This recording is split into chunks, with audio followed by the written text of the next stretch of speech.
कबीरा मन निर्मल भयो जैसे गंगा नीर, अब लागा पाछे हरी, कहत कबीर कबीर। खंडवा के नगर निगम चौराहे पर लगभग 10 दिनों से सफाई कर्मचारियों के 3 सूत्री मांगों को लेकर भूख हड़ताल पर बैठे रंजीता चौहान को 8 दिन तक कोई झांकने तक नहीं आया, मगर 9वें दिन कांग्रेस और भारतीय जनता पार्टी की बारातें आई तो मगर उसमें सब रायचंद और मुखिया ही नजर आए, जिनके अंदर समाधान का कोई विकल्प नहीं था, बल्कि लॉलीपॉप पकड़ाने की प्रयास करने वाले इन नेताओं को रंजीता चौहान ने सुनकर भी अनसुना कर दिया। खंडवा में 10 दिन से चल रही अनवरत भूख हड़ताल में रंजीता चौहान को अनेकानेक सब्जबाग दिखाने के लिए भारतीय जनता पार्टी के कद्दावर नेताओं के फोन भी आए, यहाँ तक कि विधायक भी चले आए, मगर सबसे दुख की बात यह रही कि विधायक मंच पर आसीन तो हुए, सभी पदाधिकारियों को बुला तो लिया, मगर पलटकर एक बार भी रंजीता चौहान से ये नहीं पूछा कि तुम्हारा हाल क्या है, तुम्हारा स्वास्थ्य क्या है। वर्तमान में खंडवा के नगर निगम चौराहे पर 10 दिन से भूख हड़ताल पर बैठे रंजीता चौहान को खंडवा के आम नागरिक, वकील, अधिकारी, कर्मचारी, व्यापारी और युवाओं का भरपूर साथ और समर्थन प्राप्त हुआ है, मगर खंडवा के राजनीतिक दलदल के लोगों का या कहे स्थानीय साहूकारों का या कहे ब्याज और धंधा चलाने वाले लोगों का इस मंच पर कहीं पर साझा नहीं बैठ पाया, ना ही उनकी तिकड़ी बैठ पाई, बल्कि आपस में ही उलझते सुलझते यह आश्चर्य की बात लगी कि मंच एक सफाई कर्मी का था और लड़ाई भारतीय जनता पार्टी और कांग्रेस के नेता कर रहे थे, जिसे देखकर यह लगा कि वाल्मीकि समाज के नेता ही नहीं चाहते कि वाल्मीकि समाज का विकास हो, उत्थान हो। खंडवा के नगर निगम चौराहे पर 10 दिन से भूख हड़ताल का नेतृत्व कर रही रंजीता चौहान के साथ 4 दिन से उषा सरसर भी अनवरत भूख हड़ताल पर है। वहीं प्रतिपक्ष नेता मुल्लू राठौर ने भी 1 दिन का सांकेतिक भूख हड़ताल किया है। इस हड़ताल से वाल्मीकि समाज एकजुट नजर आ रहा है, वहीं पर दलाल चिंतित नजर आ रहे हैं। छोटा शहर पंचायत नगर निगम जब नंबर 1 नंबर 2 पे आती है स्वच्छता अभियान में, तो सारे अधिकारी, सारे कर्मचारी, सारे नेता अपनी पीठ तक बताते हैं, लेकिन वो कहीं नहीं देते कि नीचे जिस व्यक्ति का उसमें योगदान है वो आप लोग हैं, आप जैसे लोग हैं, उन्हीं के कारण हम लोगों को 50 रुपये इनाम मिलता है, पुरस्कार मिलता है, वाहवाही मिलती है, लेकिन वो वाहवाही के हकदार आप हैं। पहले भी इन्होंने इनकी मांगे रखी थी, लेकिन इनको समझाइश दी गई थी, तो इन लोगों ने समझाइश को माना था और वो आंदोलन नहीं करा था। लेकिन अभी 9 दिनों से हमारी रंजीता दीदी और हमारी दीदी 3 दिन से ये है इनके साथ में, 9 दिन इनको हो गए हैं।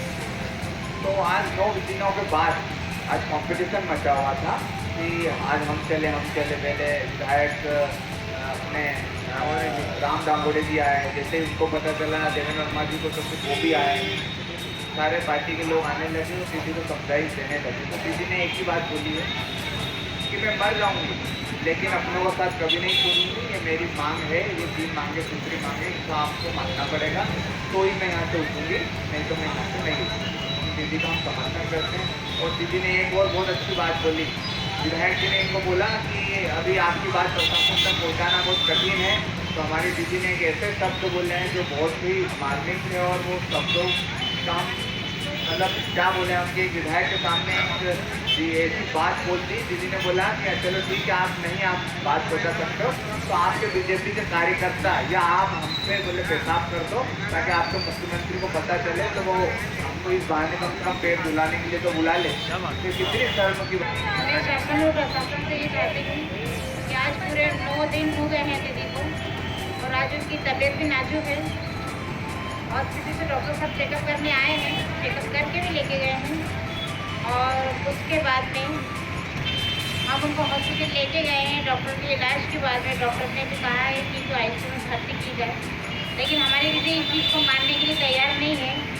वो अपनी मांगों को लेकर बिल्कुल अड़ी हुई हैं। वो चाहते हैं कि जब तक कि मेरी मांगें पूरी नहीं होगी, मुझे लिखित आदेश नहीं आ जाते हैं, भले मेरे प्राण निकल जाए, लेकिन मैं यहाँ से नहीं हटूँगी। और मैं शासन और प्रशासन को ये कहना चाहती हूँ कि यदि 9 दिन तो हो गए हैं, लेकिन 2 दिन में दीदी की मांगें पूर्ण नहीं होती है तो हम पूरा वाल्मीकि समाज और सफाई कर्मचारी सारे लोग काम भी बंद करेंगे और हम आंदोलन करेंगे। ये आपको लगता है कि शासन मान लेगी? अभी कहना आपका मानना पड़ेगा नहीं तो हम यही खत्म हो जाएंगे, हमारा तो कुछ हो जाए। अपन ये नहीं बोल सकते ये तो कोर्ट का मामला है, क्योंकि कोर्ट हक और अधिकार जानती है। पर अगर सीएमओ साहब अपने कर्मचारियों को भला चाहते हैं, नगर निगम चाहती है अगर भला, तो न्यूनतम वेतनमान जो बनता है सर्कुलर के हिसाब से 16 के देना चाहिए। कर्मचारी क्यों परेशान हो रहा है, क्यों भूखा बैठा है, क्यों उसको इतना ज़रूरत पड़ रही है? भाई उनके भी घर परिवार बच्चे हैं, है ना? ये है देना चाहिए। मेरे को लगता है वो देंगे आगे जाके, है ना? ऐसे नहीं देंगे तो इनके थ्रू देंगे, आपका शुभ नाम? देख के देंगे। मेरा नाम देव शर्मा। क्या करते हैं आप? मैं वकील हूँ पेशे से।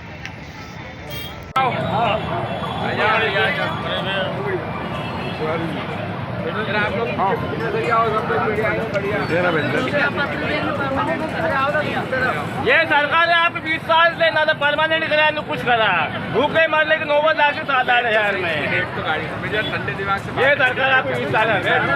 रचना बहन ने मुझे वो दिया तो मैंने उसको पढ़ा, तो पढ़ने के बाद में जो बात समझ में आई वो ये समझ में आई कि वो नीतिगत फैसले हैं और नीतिगत फैसला है, पूरे प्रदेश के लिए फैसला है।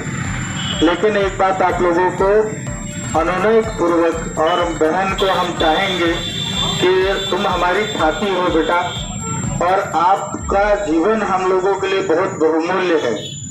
मैं ये भर कहना चाहूँगा आप लोगों से कि आप अभी जल ग्रहण करें, अभी आप अपना अनशन तोड़ें, हम सब लोग आपके साथ में हैं।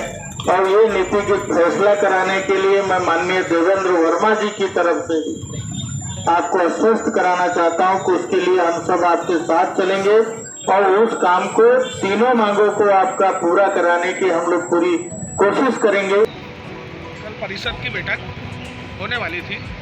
मैंने परिषद की बैठक में ये बोला सबको कि भैया परिषद की बैठक बाद में होगी, पहले अपन उनकी समस्या का हल हो सकता है, पहले अपन उनसे चर्चा करते हैं। हम चर्चा करने आए, इनसे चर्चा करके सारी MIC आई, नगर निगम अध्यक्ष भी आया, महापौर जी से चर्चा करके और फिर हम यहाँ आए और सारी बातें करी इनसे। इनकी जितनी मांगे हैं जो मेरिन काउंसिल कर सकती वो तो हम करने को अब भी राजी, तो कोई दिक्कत नहीं। जो शासन की वो शासन लेवल पर पहुँचा दी। विनियमितीकरण को लेकर क्या नगर निगम अपना निर्णय नहीं लेता है? विनियुक्तिकरण क्या है, शासन का मामला है। हाँ। शासन ने विनियुक्तिकरण करा है, हाँ। है ना? अब 10% वाला जो मामला है, हाँ। कि 10% लोगों को परमानेंट किया जाएगा, हाँ, है ना? स्थायी करा जाएगा, तो बाकी के जो विनियुक्ति वालों में से उठ के वो जाएंगे और बाकी के जो खाली जो लोग रहेंगे उसको विनियुक्ति पे कर लेंगे। फिर रही बात मकान वाली, तो मकान भी 2 महीने के अंदर जो जहाँ रह गया उसके मकान का मालिकाना हक दिलाएंगे। ज़मीन को देख रहे हैं कि वो नजूल की है कि निगम की है। अगर नजूल की है तो नजूल से बात करके और निगम अपने हैंड ओवर कर लेगी और उनको कर देगी उसी रेट पे जिस रेट पे पुराने लेवल में जब बनी थी मकान, इनके जितने भी बने थे ना उसी लेवल पर। दूसरा, जो रिटायर हो गए, जो शांत हो गए, उनकी जगह लोगों को परमानेंट करा जाए। ये भी 2-2.5 महीने में ये भी होता है। उन्हीं के परिवार के सदस्यों। तो ये निर्णय क्या अभी महापौर और आप लोगों के बीच में मंथना हुई है? हो गए, पत्रक बन गया मेरे पास है। आदरणीय शिवराज सिंह सरकार चला रही है, जिसमें एक पहल की दरकार को सुनाई पड़ रही है। आज जनप्रतिनिधियों के ऐसे कौन से काम रुके पड़े हुए हैं जिसमें इसकी पहल की आवाज़ वहाँ तक नहीं पहुँच पा रही। मैं इस शासन और प्रशासन से आप लोग ये समझने का प्रयास करें कि आज की तारीख में अगर आप देखेंगे तो सफाई कर्मी आज जो बैठा हुआ है, तो आज आप ये देखिए कि कर्मचारी, सफाई कर्मचारी सड़कों पर, शिक्षाकर्मी सड़कों पर, स्वास्थ्य कर्मी सड़कों पर, हर व्यक्ति को, इन लोगों को ना पता नहीं जाने क्यों ये सड़कों पर लाकर खड़ा कर देना चाहते हैं। पहली बात तो उस बहन को पूरे हिंदुस्तान के अंदर मैं क्रांति का रूप उनको देना चाहता हूँ कि हमारी रानी लक्ष्मीबाई आज के दौर में, ये बात सत्य है। क्योंकि मैं जानता हूँ एक टाइम आपको अपन को एक टाइम कभी भोजन नहीं मिले तो स्थिति वो मुझे तो ईश्वर की कृपा है, बाबा धोनी वाले बाबा। मैं राष्ट्रीय कर्मचारी से महामंत्री हूँ किशोर मैना, और वाकई में इस सरकार ने बर्बाद कर दिया हमारी वाल्मीकि समाज। सबसे कंस, सबसे कभी निकम्मा और कायर मुख्यमंत्री है कभी वो है शिवराज सिंह चौहान।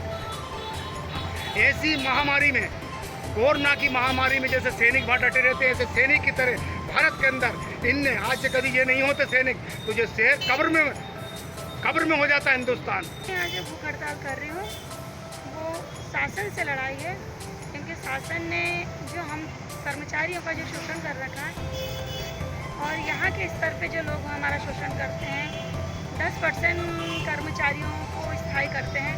इसमें कुछ संघ के नेता और सत्ता के नेता इसमें फिर अलग से शोषण करते हैं कि 10% लोगों में फिर एक वो हो जाता है कि हमारा ना हो हमारा होना चाहिए, तो हमारा होना चाहिए, तो ये दौड़ लगाते हैं। तो फिर ऐसे ये राजनेताओं के चक्कर में आकर इनको फिर 50,000 1 लाख रुपए स्थायी करने के लिए देना पड़ते हैं। शायद इस बार तो और रेट बढ़ चढ़ के आ जाए, तो ये इस तरीके से करेंगे। लेकिन मेरा ये कहना है कोरोना महामारी से सभी कर्मचारी एक जैसा काम करे चले आ रहे हैं और सभी लोगों को इतना समय हो गया है, तो इन सभी को स्थायी करना चाहिए। 90% कर्मचारी क्यों पीछे रहेगा? इसलिए मेरा ये कहना है कि मैं ये मांगे जो ये पूरी कर रहे हैं ये मेरी मांगे नहीं है और ये उचित भी नहीं है। मेरी संवैधानिक मांगे हैं जो प्रदेश में सफाई कर्मचारी के हित की है और ये पूरी होना चाहिए। बस मैं अड़ी रहूँगी और मुझे ये 3 मांगे पूरी करवाना है और शासन कर सकता है। धन्यवाद। जय भीम, जय भारत।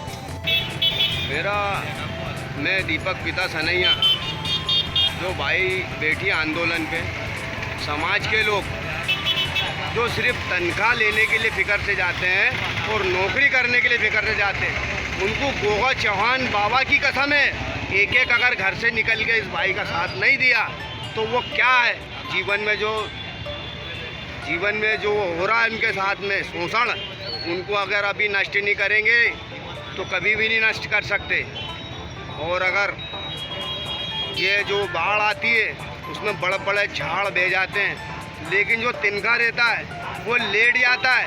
जब बाढ़ ख़त्म होती ना तो वो तिनका खड़ा हो जाता है और बड़े बड़े झाड़ बह जाते हैं। मारने और कुछ भी करने को तैयार रहते सारी स्तर। ये मसला सामाजिक स्तर पे आ गया, ये मसला मरने मारने पे आ गया। मेरी बहन यहाँ 10 दिन से बैठी, आपकी परिषद, आपका मेयर, आप विधायक, आप सब कुछ नियम कायदे भी आप कमिश्नर को नियम। मेरी तो सुन लो, मेरी सुन लो। अगर इस प्रकार की बात करोगे तो मेरे को अरे मैं साधुवाद, मेरी तो सुन लो, पूरी बात तो सुन लो। अरे पूरी बात सुन लो, मेरी पूरी बात करोगे कमिश्नर को कन्वेंस करवा दिया है, कमिश्नर को कन्वेंस करवा दिया है, कमिश्नर को के नेता है कि नहीं है। और अगर ये समस्या हल हुई है तो मेरा आप लोगों से अनुरोध है कि कहीं ना कहीं इन लोगों के प्रयास सच्चे दिल से नहीं हुए, और अगर प्रयास करें तो हमने करें। पूर्व में भी जो समस्या सुलझाने का काम करा है तो हमने मेरा डिसीजन है, मैं यहाँ से मर क्यों दूंगी, मेरे समाज मेरे हितैषी है, मेरी मैया यहीं क्यों देगी, मेरे समाज के मतलब है, मेरा समाज आज मेरे समाज ने फंसाया है और राजनीति करके लोगों ने फंसाया है। माहौल मत खराब करिए, निवेदन करूंगी मैं, शिवराज जी चौहान जी से आप बात रखिए और इसको करवाइए, नहीं तो कुछ दिनों में आप ही मेरी मैयत में शामिल हो गई है। मैं आपको आज ही बुलावा दे रही हूँ, आपको पता नहीं टाइम मिले कि नहीं मिले।